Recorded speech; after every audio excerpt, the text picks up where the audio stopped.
Hello, everybody, and welcome to a Friday edition of the PHLY Eagles podcast. I'm Zach Berman here in studio with Rich Hoffman. Bo Wolf is not here today, so in Bo's honor, we get to do a mailbag, something that Bo does not always enjoy doing, or it's not his favorite type of show, but we want to give the people what they want today, and that's a mailbag. Before we start, Rich, good to be back with you again. How you doing? Zach, I'm good. You're looking rested from your vacation. I'm rested. I was sitting there watching you and Bo for 3 shows. I had a notes app full of notes. I enjoyed it. Bo took it a little easier on you than he does on me sometimes. But I especially appreciated the conversation about the pickup basketball. Sure. And I'm thrilled that we have a good shooter right here at the desk, as you made clear. Absolutely. We're trying to get you better, man. You know? How many games left in the season? You done? No, we have about 6-7 weeks to go. And then the playoffs.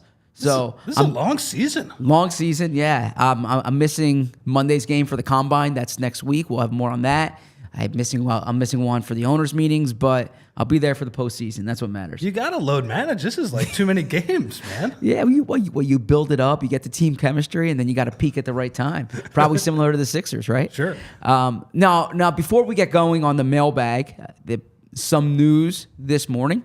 The first being that the Eagles finally finalized their coaching staff. We've been waiting for it here, and I won't give you the entire staff. You can see it on our social media accounts. We'll have something on PHLY. The new coaches, Vic Fangio, Kellen Moore, offensive and defensive, or I should say defensive and offensive coordinators, respectively. Then Christian Parker, passing game coordinator / defensive backs coach. Clint Hurt, who we've discussed, defensive line and senior defensive assistant. Roy Anderson, cornerbacks coach. Joe Casper, safeties coach. He's a former Eagles assistant who comes back. Bobby King, the inside linebackers coach. Doug Nussmeier, the quarterbacks coach, and Kyle Valero, the offensive assistant. Returning coaches with new titles. TJ Pagnetti, the run game specialist / assistant offensive line coach, takes over for Roy Isfan. Ronnell Williams, he's assistant linebackers coach and defensive quality control, moves over from the Nichols back coach. Tyler Scudder's now defensive quality control, and Tyler Yelk, now head coach quality control. And then the returning coaches, there are a number of them. We don't need to get in all of them. Most of the offensive staff remains. Notably, Aaron Moorhead, still the wide receivers coach. And the only coach back on the defensive side of the ball in the same role is Jeremiah Washburn, who's the DN / outside linebackers coach. So I have a few quick thoughts, but at the top, what jumps out to you about this new staff? Well, we're going to lean on you for more of this because I'm not as into the weeds on this. So, yeah, it's like you said, on offense, there's more continuity. Yep. So it's kind of like Kellen Moore is perhaps running things, but I guess maybe they kept some of the infrastructure to keep Nick maybe feeling, a little bit at home. And then on the defense, it's like you said, Jeremiah Washburn is the only name that I remembered, like looking at that group. It seems like Vic has his guys there. That seems like the big theme. You downplayed your understanding of the situation because you hit it on the head there. The big takeaway here is that they really didn't make many offensive changes here. They gave Kellen Moore a quarterbacks coach and an offensive assistant. That's it, basically. The rest, it's not just holdovers. It's people who've been with Sirianni since he became the head coach. So that goes to show you that they didn't necessarily think the offense needed major overhaul there. And it's the opposite on defense. They have changes at all 3 levels here. Washburn's the only one back. And what jumps out here on the defensive staff to me is that you have people with legitimate NFL position coaching and even coordinator experience. And given the timing of the coaching changes last year, the Eagles had a college-heavy staff. They had a linebackers coach and a D-backs coach who had not been position coaches at the NFL level. Most of their experience was at the college level. And even Tracy Rocker, an experienced defensive line coach, had not been a coordinator before at the NFL level. Now you have coaches at all 3 levels who have steep NFL experience. Clint Hurt has coordinator experience. Christian Parker is someone who's worked with Vic Fangio. So I think the reimagined defensive staff is the headline here, and we'll see how it goes. But this clearly it's the biggest staff shakeup they've had during Sirianni's time. Yeah, I mean, they probably like Ronnell Williams a little bit to keep him around in a different role. I know he's like a local guy. This is one Chester. One of your favorites. Okay, 2 more questions on this. Because Bo and I talked about this, I think on Monday when the news was announced. Are you surprised that Aaron Moorhead is back? Slightly surprised. I thought that was a position where they might turn it over, similar to what they did with the quarterbacks coach, Aaron Moorhead, who, I mean, look, A.J. Brown, Devontae Smith have had outstanding seasons under him, and you can say, well, those are talented players. He's still the receivers coach, but typically when you bring in a new offensive philosophy, totally, right? You're looking at quarterbacks coach and wide receivers coach and potentially a line coach, but they're not going to change Jeff Stoutland. And actually, there are whispers that was part of maybe the hang up when they were talking to Cliff Kingsbury was what's Jeff Stoutland's role. Jeff Stoutland's cemented as the O-line's coach. So when you look at where they could make changes on the offensive coaching staff, I did think wide receiver was a spot where they might turn it over and Kellen Moore would bring in someone he has a background with. Clearly, that's not the case. Yeah, I mean, it's like you said, especially because the wide receivers should be doing something different this year. Yeah. Like they should be doing the thing where you like run behind the quarterback parallel to the line. Should do that every once in a while. They should do the thing where they like stand next to each other sometimes. It confuses the defense. So yeah, I would like to see that. The other thing that stood out, and this is probably just a stupid question, what is head coach quality control? Isn't that Big Dom's job? No, all right, good question, because actually people ask this on social media. So quality control is basically you're doing kind of the grunt work, and you typically have offensive and defensive quality controls. So it's a lot of logging plays and trends, and you're basically you're doing the grunt work on the offensive and defensive side. My presumption, and I haven't spoken to anyone in the building about this yet, but the head coach quality control is a lot of the game management decisions. He's putting this together he's putting the data and digging things up for Nick Sirianni. So he's basically getting the information for Nick Sirianni. That would be my presumption. Quality control coaches are how a lot of coaches come up in the business. Now, you could frame it in different ways. You often hear it termed as like head coach assistant, right? But which, interestingly, is how Sean McDermott started here and how Brett Veach started here when Andy Reid was the coach. So they've had different people in that role, including the Tylers, Tyler Scudder, Tyler Yelk. A lot of Tylers. Yeah. So to call it the head coach quality control, that is my guess for how they're approaching this. So you think he could be like the Pagnetti version on this team? I don't know if it's the game management as much as kind of putting the data together. He still might have someone in the booth doing that, but it's a good question. I don't have a strong answer for that. It's something I'll dig in more when we're in Indy next week. Zach, I need a hipster name to yell out when other people are yelling at Sirianni for a bad timeout or a stupid play. I need to hold somebody accountable. So I hope it's Tyler Yelk. Yeah.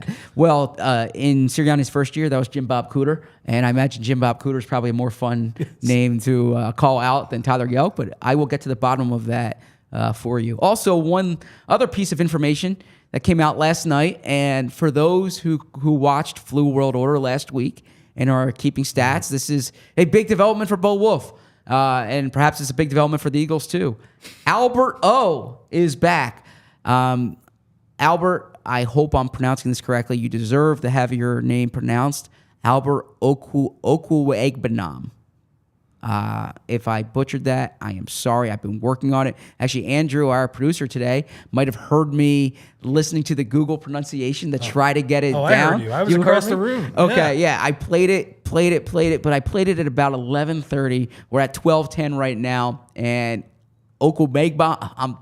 I'm sorry. I sound like I'm giving love to Bill Simmons here. I grew up listening to the BS Report and then the Bill Simmons podcast. Just butchered names. And he was always butchering names, and I'm doing the same thing now that I have my show here. So, but Alberto is back. When you first saw that, and this is actually a question in the mailbag, so it's a little tease, but what was your initial reaction? Well, first off, I want to address the inability to pronounce, because remember, Big V was the last guy, but because he became such an integral part of these Eagles, everybody eventually knew Halapulavati, right? Yes. That's how you say it. Well done. Albert O. Look, Zach, and I'm going to steal, I think this is another Bill Simmons thing, too. anytime you can re-sign somebody who had one target all season, despite being on the roster all season, and despite the starter at his position missing significant time, you just have to do it. This was one of the more curious years that an Eagle has had, not in this perspective. So he had a great final preseason game with the Broncos. Then it comes out that the Broncos are gonna waive him, right? The Eagles are on the bottom of the waiver wire, and they don't want him to go to waivers. So they trade, and they make like a minimal trade, but they trade in order to get him. So you bring him in, you give up a pick. By doing that, you're making sure that, all right, he's on your roster. So seemingly you have plans for him, right? Then they bury him as the fourth tight end.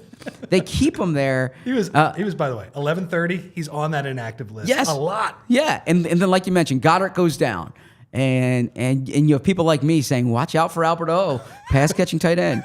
They throw to the ball to him one time. It was like a garbage time play against the Niners. Okay, then they need a roster spot in like early December. Christian Ellis, they waive Christian Ellis, keeping Alberto, but then they still don't play Alberto, right? And so then finally they put Alberto on phantom IR. And I imagine there was a real injury. This was actually the last week or second to last week of the season to bring Avonte Maddox back up. So you figure, given all of this, Alberto finally has this chance to hit free agency. He'll go to a place where, all right, maybe he'll have more of a role in the offense. But no, Alberto, the Eagles make it a February priority to keep Alberto, and Alberto wants to sign. So clearly the Eagles like him enough to want him to see him in training camp, and Alberto thinks there's going to be enough of an opportunity. And we'll get to it actually a few times during the mailbag, but the Eagles are going to be playing 12 personnel, and they do need to upgrade that second tight end. It's just odd to me that he was in the building and you didn't want to see him last year, but now you want to see him during camp this year. Especially when your offense was, look, as we know, it wasn't bad, but it was underperforming relative to the talent level. You might as well try something different. I thought Deniz said something funny on Twitter. He said it's hard not to respect the bit here. Yes. They're just completely doubling down. And maybe a Rashad Penny extension is coming next too, That would be the funniest part. Because actually in my notes from Flu World Order, next to Rashad Penny, I wrote, "Wouldn't this be funny?" And if Alberto's the opening act for Rashad Penny, then I would just say, Howie, you stumped me, man. Good for you.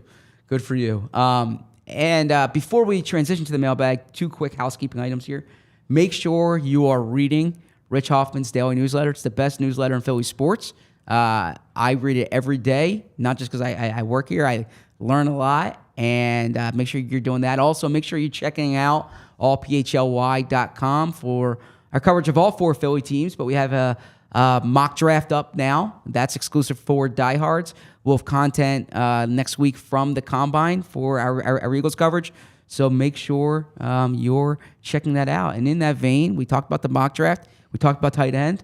That's a good transition to the mailbag. Yeah. Our first mailbag question has to do with tight ends. And I should ask you real quick, thoughts on a mailbag? Are you a fan of it? Do you think it's a tired form? Love it. Okay. No, come on. You're interacting with the audience, right? I get it. They're doing half the work. They're coming up with show topics. But hey, we do a show every day. Exactly. I think it's okay to have one of these once in a while. What is Bo's objection to it? Does he think it's lazy? So far be it from me to ever put words in Bo's mouth, because if I do it, I would never hear the end of it. Sure. I will let Bo defend his view on mailbags on Monday. My presumption is Bo, who, and I'm saying this, is amazing host and amazing creating different ways of content. I think he likes the creativity. I think he wants to think a step beyond. If everyone else is doing mailbags, Bo wants to put his own spin on it. So that's my presumption is it's not unique enough. But I wrote this in the mailbag we had on All PHLY the other day. I grew up reading Bill Simmons' mailbag. Second Bill Simmons shout out today, right? Yeah. And I want to know what's on the mind of the audience. So if it's like reading the comment section, which I'm always do. So that's the background for my affinity for mailbags. It's a good Friday topic. And look, I don't want to put words in Bo's mouth either, although I probably won't get the pushback that you would. But yeah, I think he's just kind of a perfectionist, right? He wants to get creative and, figure out other ways to do it, which I can respect. But for us who are a little lazier in terms of just give us the questions, I think a Friday mailbag is really good.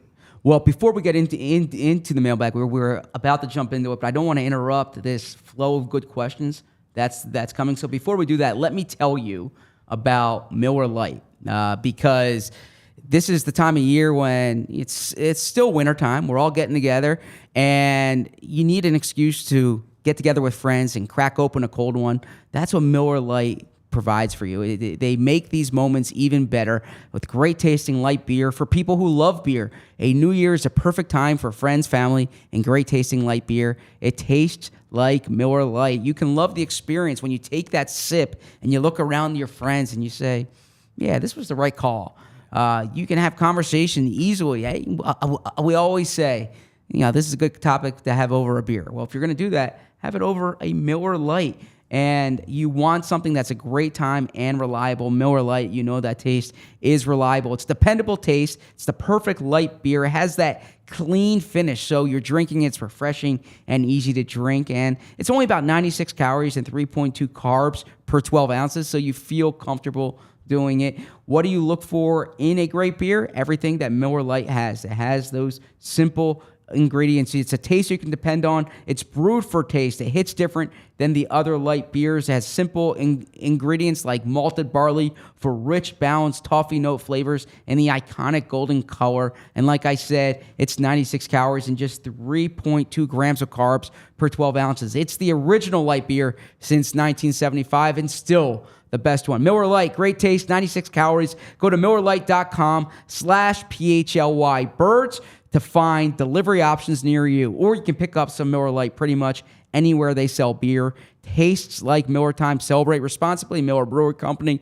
Milwaukee, Wisconsin, 96 calories and 3.2 carbs per 12 ounces. And while we're also talking about our friends, let's mention Empire. Empire is Empire Today, I should say. With Empire Today, you get the shop at home convenience, the right products for your needs, quick and professional installation, and a price match guarantee.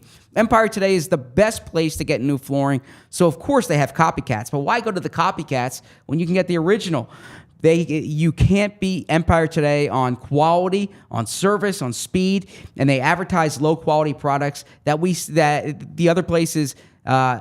It's just Empire Today is just far better there. They won't promise the lowest prices because anyone who does that is putting flooring in your home that you wouldn't want. Empire, you're getting the quality. Their philosophy is to help you find what you need, not to overwhelm you with thousands of choices and substitutes. And the premium they place on selection is important. Empire's products are exhaustively combed through to find thousands of samples each year to find the perfect style. They have a virtual floor designer. It's a great way to see how new floors look in any space. It's easy. Just snap a picture and instantly see how new floors will look in your room. Shopping for floors in a big box store can be frustrating. You talk to someone who was working as a plumber yesterday or as a podcaster yesterday, right? Flooring is all Empire Today does. We live and breathe flooring, so you can be confident that you're getting honest, upfront advice. Service, they have their own warranties. If an issue does arise, just call Empire and they'll service all the warranties themselves. You won't have to track down a manufacturer's phone number. Schedule a free home estimate today. All listeners can receive $350 off discount when they use the promo code PHLY. Restrictions apply. See Empire Today/PHLY for all the details. It was good. I was thinking of something during your ad read. So what's the plan for Indy? The plan for Indy is we're there Monday through Thursday. We're going to talk to Howie Roseman and Nick Sirianni on Tuesday. We're doing live shows there Tuesday and Wednesday, talking to a number of other coaches. On Wednesday, we'll talk to some defensive players. Looking forward to speaking to Jeremiah Trotter, your fellow St. Joe's Prep alum. And yes, we're not just going to have live shows there. I think we might have some emergency pods as well. So I look forward to the Combine. This is my 12th combine because they did not have one during COVID, or the year after COVID, the 2021 season. But yeah, pumped to be out there. Let me ask you, what is the setup, or what's the kind of environment like when Howie and Nick take those questions? It feels like they're kind of up on a very awkward podium. There's just a group of people around them, not like in the auditorium at NovaCare, not sitting down. Yeah. It's almost like a concert type setting, and it's only like 10, 15 minutes? Yeah, it's 15 minutes each. It's similar to what you described about Malcolm Jenkins' press conference the other day, where there's no flow to these. So one question is like, let's say someone asks about the Steve Gunn report. Do you need Big Dom there? And then the next question is from a fantasy football person, like, who's your third running back going to be next year? And then you have a report. Penny. Yeah. So come on. So there's not as much flow to those, but it's the first time that they're speaking since that end of season press conference. It's always anticipated in that regard. Some teams, the Eagles have done this in the past, and hopefully they do this year. You get a chance to speak to the guys on the side too. The beat writers do, and you. So you're kind of getting some of the questions that are different than those 15 minutes. But a big part of the combine, in addition to those press conferences, you're just seeing people from around the league. And it's really the unofficial start of free agency. I know the league has like the legal tampering period. The tampering period really begins at the combine. That's when agents are there. Everyone in the NFL is there. It's a big convention. And you start to get a sense of which free agents are coming back, which free agents aren't, who's available via trade, who isn't. You get some intel on the draft prospects. So it really is the start of the NFL offseason. How many of these have you been to? Yeah, so this is 12. And oh, wow. So do you have a whole, you know the lay of the land. I've spent a lot of time in Indy. And when I was at the Inquirer, I used to do like 6-7 days at the combine. Oh, man. And now at PHLY, we're going for 3 days. Still a good enough time to... That's plenty. To get I mean, if you want to talk to all the prospects, you got to stay through the weekend. But we're gonna be there for a good amount to have all the info for our listeners. Good. So let's get right into the mailbag. I put out the call yesterday afternoon. Got a bunch of questions. We appreciate all of them. Some of them we're not getting to, but let's start with the one on the tight ends. Here we go. Dallas Goedert's past the age Zach Ertz was when he himself was drafted. Should we expect Howie to try to find a trade for him and draft a tight end? And some context here, and we mentioned this on the show yesterday, like Yishmeister said, I hope I'm pronouncing that correct, Yishmeister, that not just is Dallas Goedert older than when he was drafted, he's older than Brent Selleck was when the Eagles drafted Zach Ertz. So the Eagles are thinking of succession plans at this position. How do you see tight end working out? So some context, too. I know in the long history of this podcast, the word resources has been a buzzword. And I think if you go back all the way to 2018 when Dallas Goedert was drafted, it was a controversial pick in these corners of Eagles media at the time. I don't think it was as controversial to just, WIP or just like the mainstream outlets or whatever. It's like, but resource allocation media, yes. They just drafted a tight end in the second round. So the first thing I would say about that is I am a little worried about how Dallas Goedert is going to age. Like even more than just looking at his age, Zach, for like such a physical player and somebody who had a down year this year as well, I'm finally starting to worry a little bit. That said, I also don't think tight end should be like their first or second priority here. So I'm curious where you kind of land on this one. Yeah, so this is a position I would watch closely for the reasons that were outlined there. I don't think the Eagles did a good enough job utilizing Dallas Goedert last year. That's fair. But when you look at Dallas Goedert's contract, when you look at the age trajectory, this is a position that you're looking at 2025, 2026. This could be your starting tight end. And in addition to that, Kellen Moore likes to play two tight end sets. So I would certainly watch out for it. I think it's a decent tight end draft class. You have round. That's Brock Bowers. The thought is Brock Bowers wouldn't fall to the Eagles in the 20s. Now, I mentioned him a few weeks ago as a potential trade up candidate. It would surprise me if you give up assets to trade up for a tight end, but Brock Bowers is it's similar to the Kyle Pitts conversation from a few years ago, that you're looking at a player based on talent, is a top 10 player in this draft.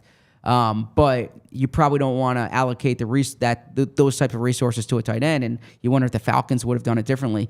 But Brock Bowers, if you look at him as just like a pass-catching wideout, man, he's really good in that regard. I know Bo has talked about maybe getting a number 3 wide receiver, and that could kind of be the de facto number 3 receiver. Exactly. If you frame it like that, then it could make sense if he falls into those mid to late teens. Now, I don't want to be one of those guys who's like mock draft 1.0, right? I do these different mock drafts as an exercise to kind of show different combinations of what the Eagles would do. It's not necessarily predictive at this stage as much as it is a thought exercise, right? What do you mean by that? You don't like the 1.0? You don't like 1.8? No. I mean, I don't like when some reporters are like, I had this in my mock draft, and you do like 9 different mock drafts. Oh, yeah. Because then like you have, at that point, if they have 3 picks in the first 2 rounds, you have 27 guys that you said they could draft in the first 2 rounds. Yeah, of course you might have projected this. Okay, so is that what reporters do? Like notice like after April, be like, I had him in one of my mock drafts. Like, you had 10 mock drafts. You listed everybody they could have drafted. Probably times 2. Exactly, and you. So I will not do it. I'm gonna start doing that. I do a callback to my final mock draft because that's the predictive one. That's not the exercise. But the one I had back last month, which the first one I did, I put Jatavian Sanders from Texas as a 2nd round pick, and I say that because I think Jatavian Sanders is a really good player. I actually like all 3 of the Texas pass catchers in this draft: Xavier Worthy, Adonai Mitchell, and then Jatavian Sanders. But I think Jatavian Sanders, he's one of the younger players in the draft. He's explosive. He has good size. If that's your 2nd round pick and you develop him and you have a role for him in year 1 and he can become your Goddard replacement, I would watch out for that. Yeah, that sounds better to me. We talked about Bowers and resources. Yeah. I would prefer them not to take Bowers in the 1st round. I'm more of a premium position type of person. The old Howie Roseman draft a pass rusher, a tackle, receiver, even a corner, like those type of things. I would prefer that over Brock Bowers. Although, look, I've watched him; he's terrific, you know. But I think that also would put a ton of pressure on.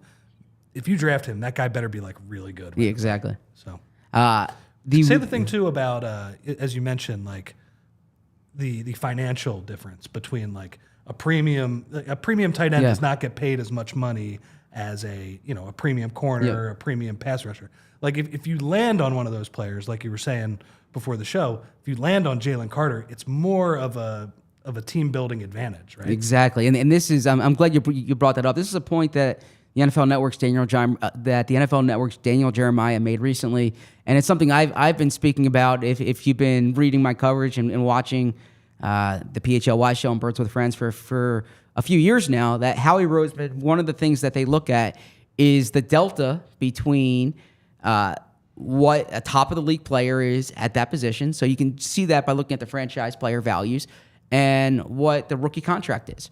And simply said, if you hit on a tight end in the 1st round of the draft, he's not making that much less percentage-wise than if you hit on an offensive tackle, an edge rusher, a defensive tackle, a quarterback, a wide receiver, right? So that difference there, when you talk about positional value, there's a reason why running backs, linebackers, safeties, you find them in middle rounds of the draft. You find them on the free agent market, and I would put tight ends in that group, whereas you don't necessarily find left tackles or premium edge rushers. And I made that point on yesterday's show with Les Bowen, which make sure I hope everyone checks out. Les was an awesome guest. That the reason why edge rushers and tackles and quarterbacks and receivers go so high in the draft, and those other positions don't, it's not just because they're important positions. It's because in order to land these premium players, you need to do it high, number one. And when you have one and he's on that fixed rookie contract, it's such a pronounced difference compared to some of these other positions. Yeah. And I usually thought of that in the context of the quarterback. That's like the only way I had really thought about it. But it makes sense that there are other positions where, okay, yeah, you're not getting that much surplus value as you are from a quarterback on a rookie contract, the Jalen Hurtses, the Brock Purdy's right now. but like if you land on a tackle, like that'll really help you for 3 or 4 years here. Exactly. If they take, let's say, a Marius Mims or Tyler Guyton, and that guy becomes Lane Johnson's replacement, and I'm not saying he's as good as Lane Johnson, but there's, a $18-20 million delta in what you're paying relative to if you took a linebacker or a tight end. Well, but then we get into the conversation about the tackle. If you don't play him in the first year, then you actually are not getting that value. Similar to Andre Dillard. Yep, exactly. That's a good point.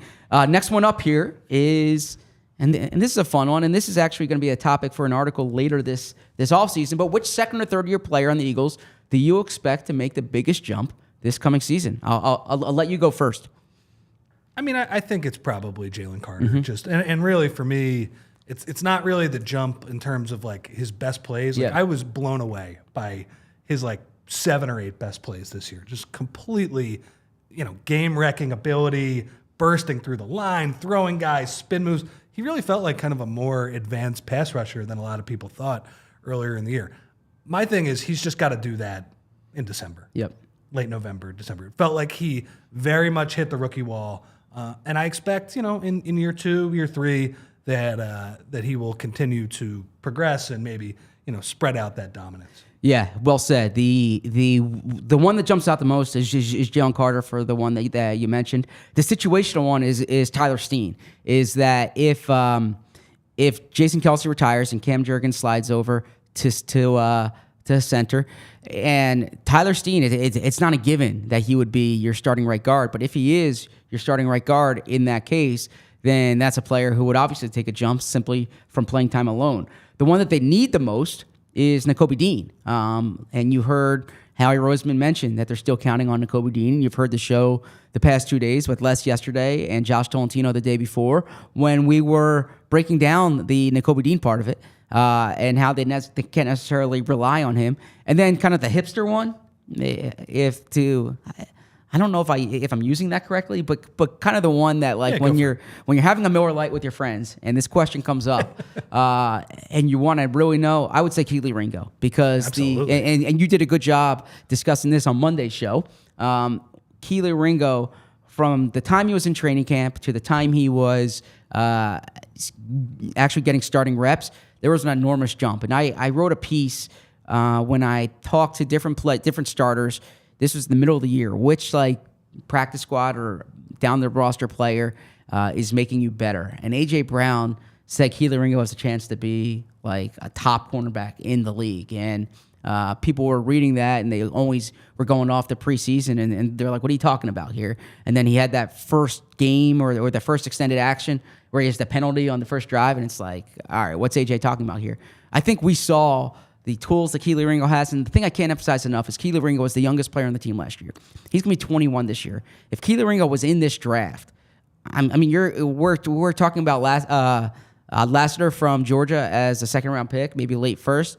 I would say Keely Ringo was above him on Georgia's depth chart last year. I think Keely Ringo, given what he ran, given the way he can play, he'd probably be a late first, second-round pick this year. Now, I know that's like a Howie Roseman talking point when they traded a third-rounder for him, but I would really pay attention to Keely Ringo pushing for a starting spot. I agree with you, and when you look back, I remember there was that preseason game where he was a nightmare in that game.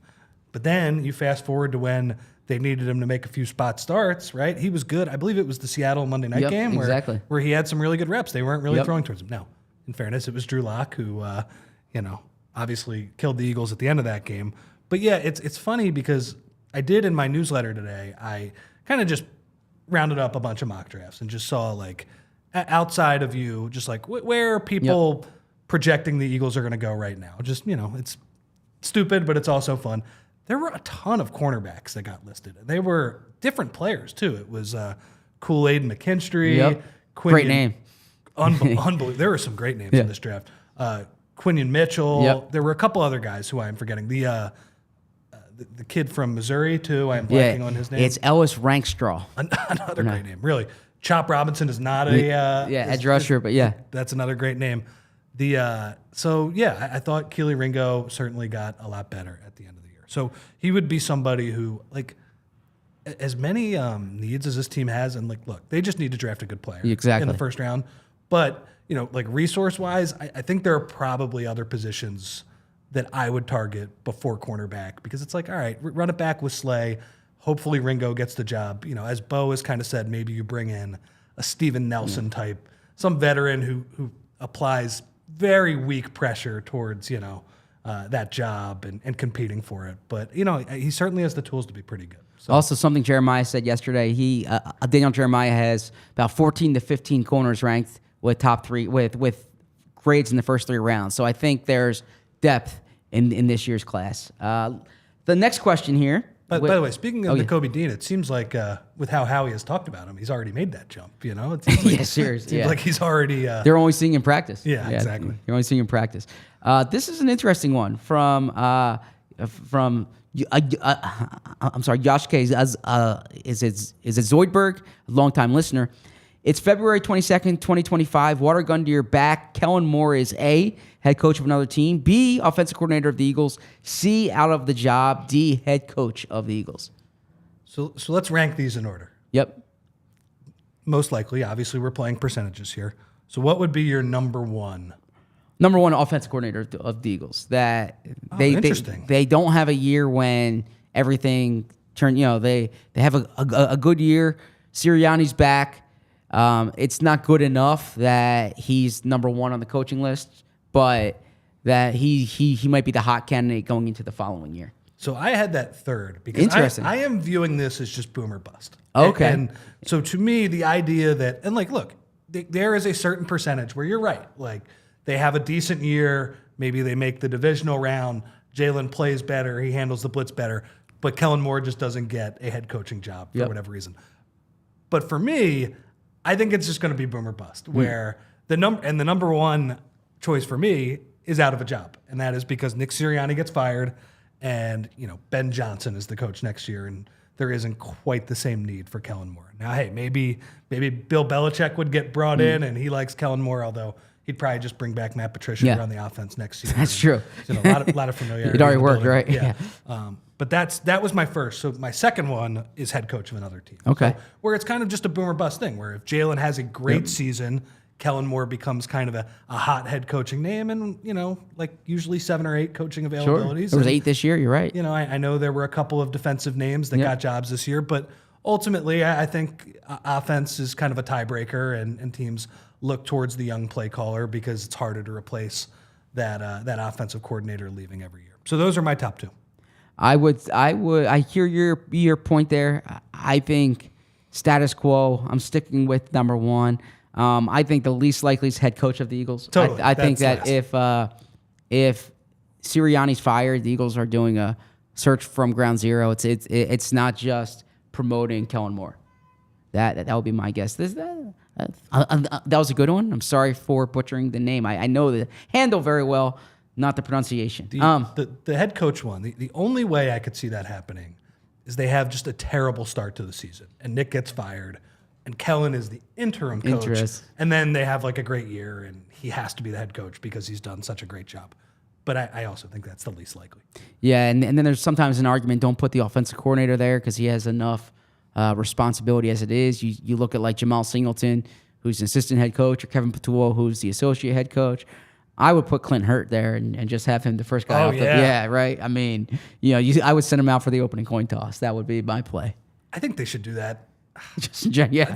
I mean, Nick Sirianni, I know they said they were bringing him back. But Clint Hurt just roaming the sidelines looking tough. Oh, I would love that. I think that's a 2-win advantage right there. Something to think about there. That's advanced analytics. The next one here, and you can see the handle here.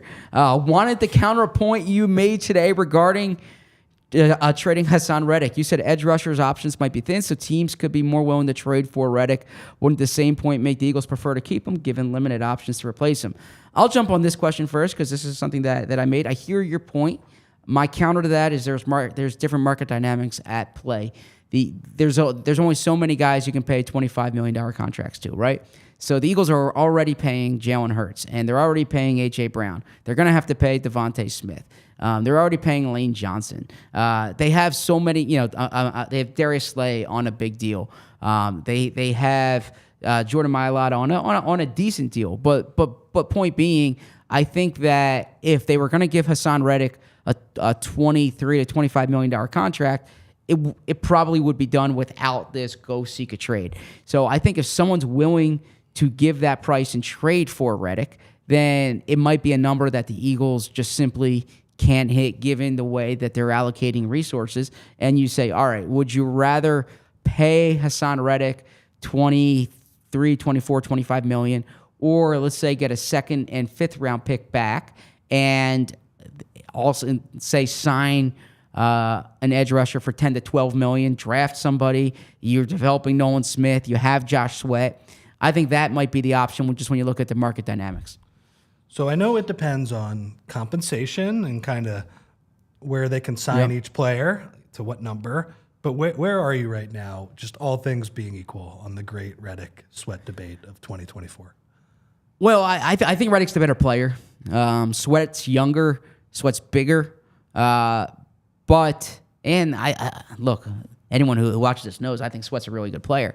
I'm not as concerned about Sweat's injury history as maybe some other people are. He's been able to stay healthy. It's kind of one of those things that's attached to his name. But if you simply looked at the snaps, the game played, he hasn't been hurt. You can say how much time does he have left on those knees.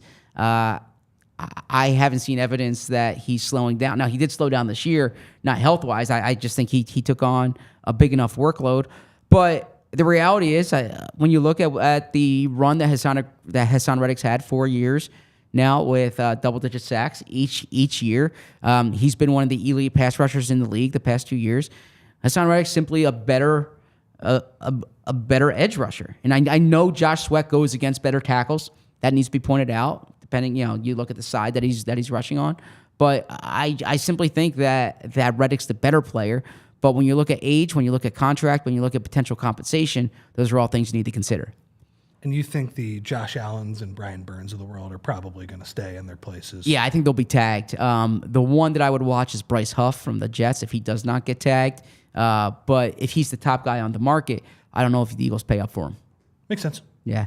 Next one here is, this is on a scale of 1 to 10. How excited should I be for the Albert O comeback tour? We referenced this earlier in the show. I don't know how long this comeback tour will last. I think you'll get the preseason from Albert O and then maybe more. But let's tie this into the first question too. Do you see any pathway where Albert O is like a top 2 tight end for the Eagles next year? I mean, based on past evidence, no. But based on how much they seem to be valuing him, like maybe. I mean, obviously the Eagles' second and third tight ends are not like star players by any means, right? Jack Stoll and Grant Calcaterra. Fairly replaceable guys. No offense to them. I guess here's the one positive I can muster. Zach, preseason football is as bad as it has ever been, where teams just don't care about it. And that's their prerogative. It's fine, but it does stink.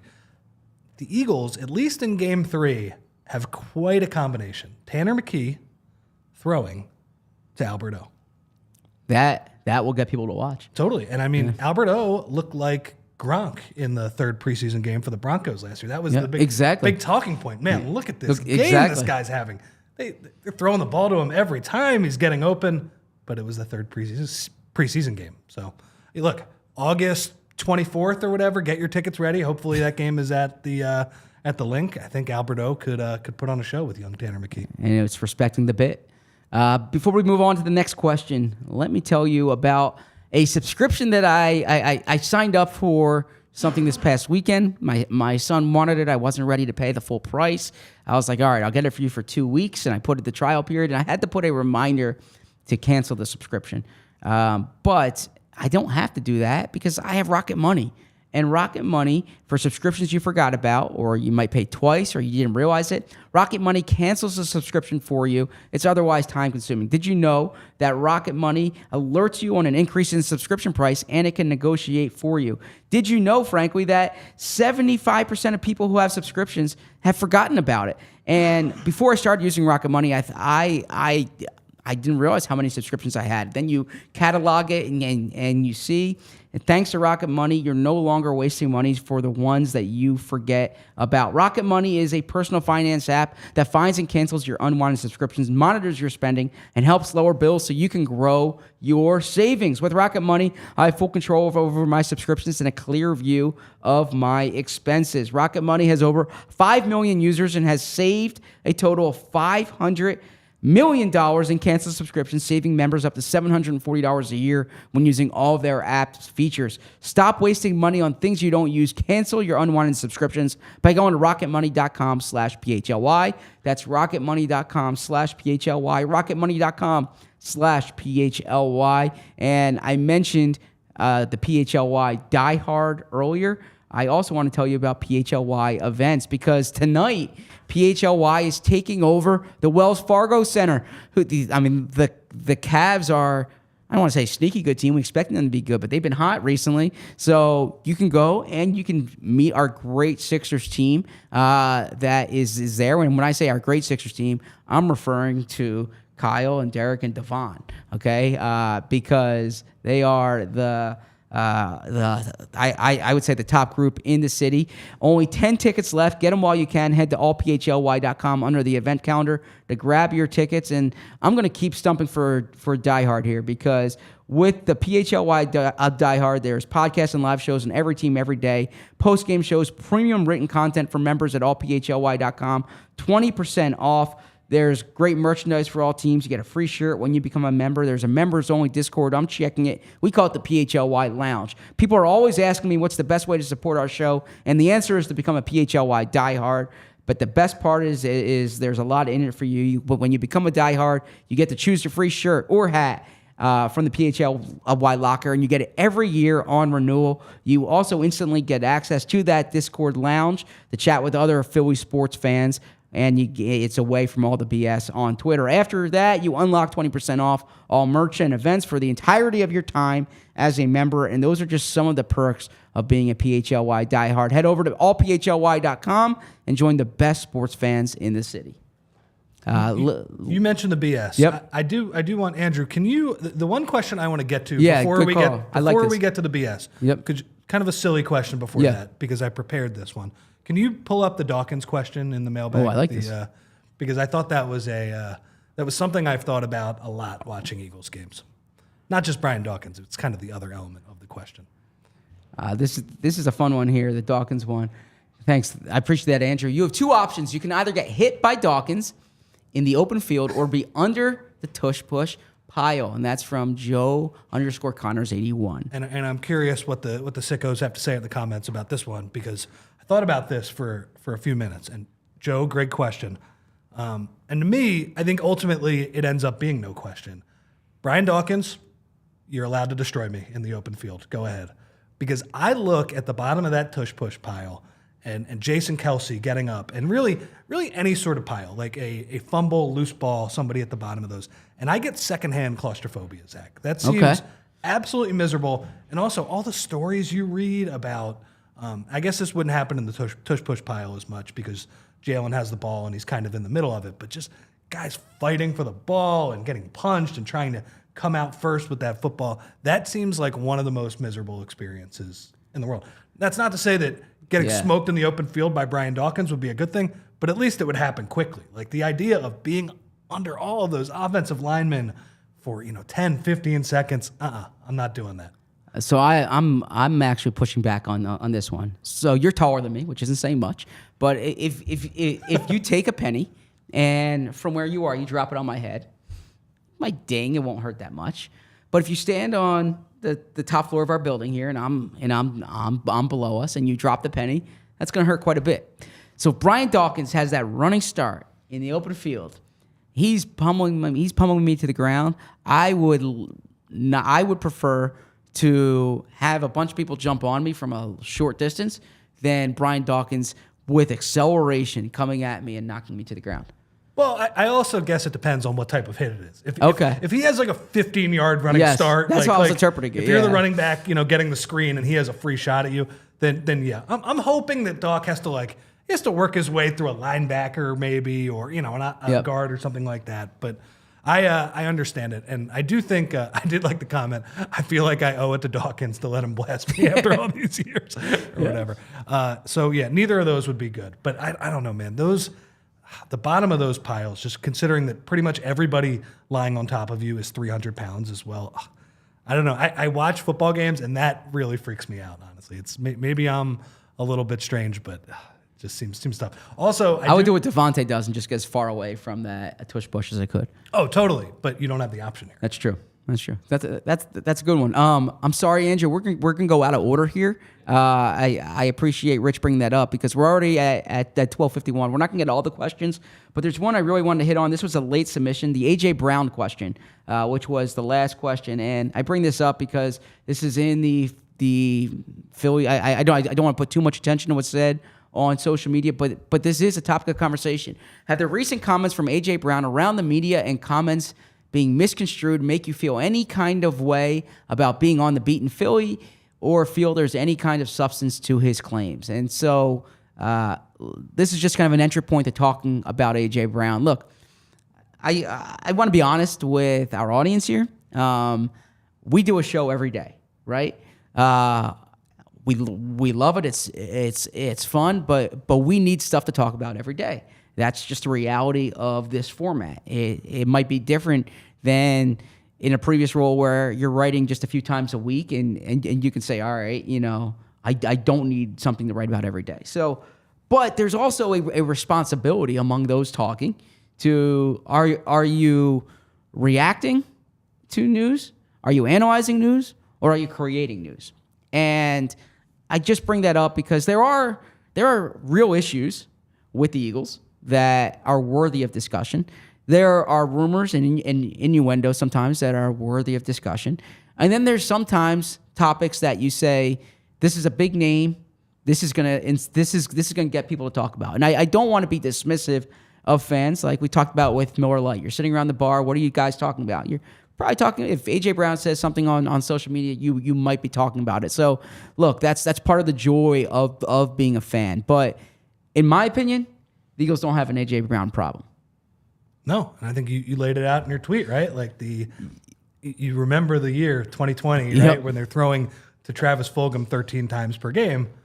It's much nicer now where I can just complain about them not throwing the ball to A.J. Brown enough. Yeah, I mean, and I don't need to read the whole tweet, but like what I'll say is this: if you just simply look at the record books, okay, the two best single season receiving yards, the two best marks for single season receiving yards are by A.J. Brown in his 2 years in Philadelphia. He was the best player on the team last year. He is a franchise-changing player. He was he's on a Hall of Fame trajectory. Look at the Eagles offense before he arrived. Look at the Titans offense since he left. If you think there's drama, I'm around A.J. Brown quite a bit in that locker room. I don't get the sense that there's that much drama. He can be emotional, but the reality is he is an elite blue chip player, and I would do everything. If I was Howie, if I was Jeffrey, if I was Nick, I would do everything I could to keep A.J. Brown happy. And because we talk to Eagles fans on the show every day, I would say count your lucky stars that he's on your team because there aren't that many players in the league like him. So, and I think you making that point is kind of a good segue to, like the general media criticism of like, and I think you put it well, like, are you actually creating a story? Yeah. And that's not what you want to do as a media member. I think part of the issue with probably this past week and some of the stories that have blown up, Zach, there's nothing to talk about right now. Yeah, and that's partly the Eagles' fault, by the way. You're right. Now this is a slow time in the calendar. It's like one of the very few really slow times in the calendar. But I thought Les Bowen put it well yesterday when he was talking kind of in that vacuum. What takes its place? And man, I'm not saying that if the Eagles had Vic Fangio or Kellen Moore available for press conferences yesterday or this week, then that's all we or the talk radio stations or the reporters will be writing about. But there is something to be said about this. if and I've made this, I'm not speaking out of turn. I've made this point to people in the Eagles building. In this city, people talk about the Eagles every single day. Yep. Every day. And it's not to drive ratings or traffic. It's because people love the Eagles. People want to talk about the Eagles.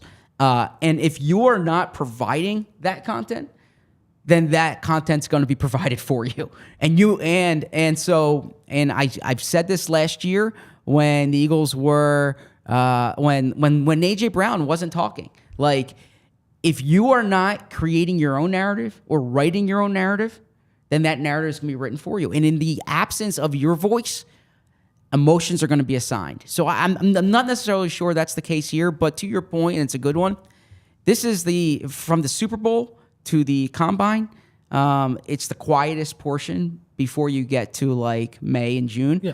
Number one. Number two, the Eagles have been more quiet than other teams. I follow every team in the league, and teams are introducing their position coaches. They are introducing their coordinators. They're having head coaches and GMs speak. There are so many things that the Eagles could do to write the narrative about them right now. They are choosing to stay silent, and I'm not defending some of the rhetoric that might be out there elsewhere, but I'm saying in the absence of you creating news or you creating content, then news and content could be created for you. Well, and especially it's natural that the news that does get created is negative, because guess what? They stunk for the last 2 months of the year. They really, really stunk. So it's not like it's going to be all sunshine and rainbows there. In general, though, I will say I do get annoyed at people just lumping the media all in together. Absolutely, yeah. Like there's no committee meetings that the we're going media to. hates the Eagles or whatever. No, that's not the case. Actually, I'm sure. And look, there are times that the media, there are people here that, like you said, they create a story, and I think like, oh, come on, like what's going on here? But the idea that we're all like, putting our heads together and creating a specific narrative that we're pushing, it doesn't happen. I think for the most part in this crazy media market, and you said it, like Philadelphia, I think it might be the biggest market for football in the entire league. Yep. Like maybe Dallas. I know that's more of kind of a national brand, but like compared to the New York teams, that's small market football compared to this, because there's two of them and they care about baseball a lot more there. Yeah, you're absolutely right, and I've worked in New York. I would say it gets fragmented because it can be diverted in so many different ways. And I also, by the way, think it's incumbent upon the listeners, the readers, the viewers, like to discern who do you want, which I don't want to call it gatekeepers, but like who are you listening to? Who are you trusting? It's incumbent upon us in the media to be reliable narrators. But in addition to that, the barrier for entry for providing content is lower now than it's ever been, right? I mean, there's just more avenues for it. Social media has allowed anyone to kind of have an opinion, and that's the world we live in. So it's incumbent upon the consumer to determine who they want to listen to, and that's where, like, I mean, if I can puff our chest out, like, I think this show, Bo and me, and when we have you on it, we're I would say, I have a 13-year track record of covering the team, so the consumer can decide, like, all right, when you think this is important, or you think this is not important, or you think this is relevant, you think there's something here, you think there's something not. Bo is incredible, in my opinion, at like deciding, all right, there's something here, there's something not here, and we can have reasonable disagreements, but it's incumbent upon the consumer to make that determination as well. Totally. And one last point too, like the idea that the barrier for entry is lower, like that's been a positive in a lot of ways too. There are people who kind of break through, who do a great job, whether it's like film breakdowns or other things too, or even just get into more traditional journalism as well. So that's been a good thing, but you also have to be a little bit more discerning now. I get really frustrated when people say, oh, the entire media hates the Eagles. Like, grow up. Come on. What are we doing? We're almost at time here. Is there anyone that you really wanted to get to here before we sign off? I'm sorry we didn't get to all the questions. Maybe this will be evidence for Bo that we need more mailbags, because we got some real good questions. We could have done 2 hours today, man. Exactly, with some good questions and talking points. There's some of these, like for instance, running backs we'll get into. There's stuff about the quarterback, the cornerback depth chart we'll get into. There's one that I just want to get into here. I'm sorry to put this randomly on you, Andrew, but it's the one that starts with "Let's say the Eagles." And I will read this while it goes on the screen. Let's say the Eagles hadn't signed Jalen Hurts to a new contract last year. He was still playing on his rookie deal in 2023. Would last season have gone any differently? Is the vibe any different? What sort of contract would he have gotten this offseason? Did they make the right move? And I'll jump on this first in that I think the Eagles made that move at the right time. You saw after Jalen Hurts signed, there were deals for Lamar Jackson. There were deals for Joe Burrow. And the market rate for quarterbacks are going to continue to go up. I don't necessarily... I do know that new contract pull or something you hear that contract might have pulled Jalen Hurts in different directions. But I also think that had Jalen been playing for a contract last year, that question of a contract would have always been looming. And actually, it surprises me a bit. Like with Maxey this year, you know that Max deal's coming, but it's kind of the undertone of everything. That would have been the subtext. I shouldn't say undertone. Subtext for everything that Jalen did this year is like, is he playing right now because of is he playing through an injury because of this? How much is this weighing on his mind? I think if you believe in the quarterback, then it's always better sooner rather than later. Well, and especially too, like even if he struggled and took a step back this year, like there are only so many great quarterbacks right now, Zach. Like I think compared to 10, 15 years ago, the position is not as deep as it was. Exactly, so yeah. like the idea that Jalen Hurts would not get paid to a pretty large degree, even coming off this last season, I think he would get a lot of money on the open market. And generally, the way these quarterback contracts work is the next guy gets more than the last guy. And you don't want to be in a situation where you have to use the tag and you have this huge 1-year cap obligation. So I think the Eagles acted when they did, but that's a good question, and I appreciate all these questions. I see someone says when the show goes by quickly, it means it's a good show, and this was a fun one. Yeah, I mean, I wonder if Bo is just shaking his head at that, where we could have done so many more creative things with it. It's possible, but I'm not sure we're capable of that, Zach. Well, we can count on Bo returning Monday and getting his show notes. I'm curious what he has to say. Always a joy being here with Rich Hoffman. You can check out his daily newsletter, which is free. You don't even have to be a diehard member. It's free. It's the best newsletter in the city. That Sixers game tonight, it's the PHLY diehard event, and we'll be back Monday with Bo, like I said, advancing the combine. We're in Indianapolis next week. Good. There are going to be good shows ahead. Until then, that's Rich. I'm Zach. Andrew behind the glass, so to speak. We appreciate it. Thank you for watching. Enjoy your weekend. And as Bo would say, we love you.